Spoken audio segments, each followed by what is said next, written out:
আসসালামু আলাইকুম। নাফিসা কম্পিউটার্সে আপনাদের স্বাগতম। তো আমাদের কাছে একটা পিসি আসছে, আপনারা দেখতে পাচ্ছেন। এই পিসিটাতে আমরা যদি লাইন দেই তাহলেও এটা অন হচ্ছে না।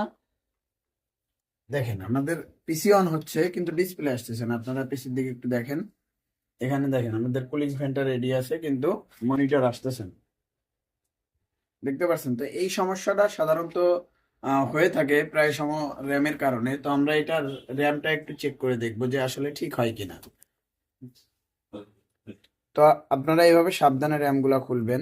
তো র্যামটা খোলার পরে আমাদের যে ইরেজার গুলা আছে, মানে রাবার আর কি যেটারে বলি, এগুলা দিয়ে আপনারা একটু মুছে দেন র্যামটা আবার পরিষ্কার করে লাগাই দিলে হবে। তো আমি যেহেতু একটা নতুন র্যাম লাগাবো, সেহেতু আর আমি ইরেজার দিয়ে ট্রাই করতেছি না। আমি এই র্যামটা আবারও ইনপুট করে দেখতেছি যে এটা হয় কিনা। এভাবে একটু জোরে প্রেস করলে এটা লেগে যাবে। তো আমরা এটা আবার একটু কানেকশন দেই।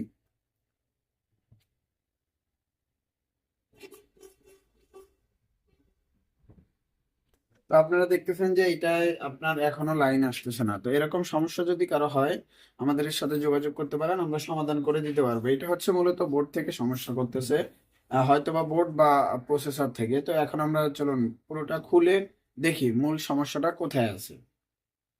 একটা টেস্টার, ওখানে দেখো টেস্টার আছে। তো আমরা এখন এটা খুলে নিব, টোটাল বোর্ডটা আলাদা করে নিব।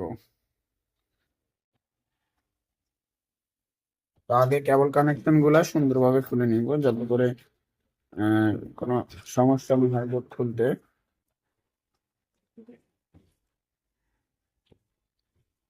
ওকে, কেবল কানেকশন খোলা শেষ। এখন আমরা বোর্ডটা খুলে নিব। এখানে যে কটা নাট আছে সবগুলোই আমাদের খুলে নিতে হবে। ওকে,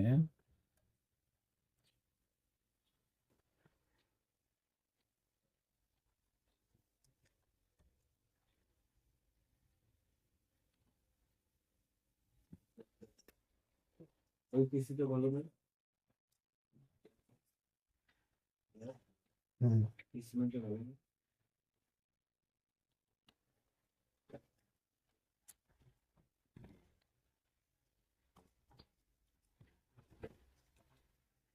তো আমরা বোর্ডটা খুলে নিলাম। তো এখন আমরা বোর্ডে যে কাজগুলা করব সেগুলো তো আসলে ভিডিওতে ওইভাবে দেখানো সম্ভব না, দেখাইলেও আপনারা বুঝবেন না। তো আমরা এটা বোর্ডটা টোটালি মানে রিপেয়ার করে দেন আবারও লাগানোর সময় আপনাদের সাথে দিব যে আমরা কিভাবে সেটিং করি, কিভাবে কি করতেছি, A to Z সবকিছু আপনাদের দেখাবো। তো আমাদের কাছে আপনারা যদি মাদারবোর্ড রিপেয়ার করতে চান রিপেয়ারও হবে, চেঞ্জ করতে চাইলে চেঞ্জও করা যাবে, সমস্যা নাই। আমরা 61, 81, 110, 115 এগুলা সবই আমরা রিপেয়ার করে থাকি। তো আপনাদের যদি কারো মাদারবোর্ড রিপেয়ারের প্রয়োজন হয় সেক্ষেত্রে আমাদের সাথে যোগাযোগ করতে পারেন। ধন্যবাদ।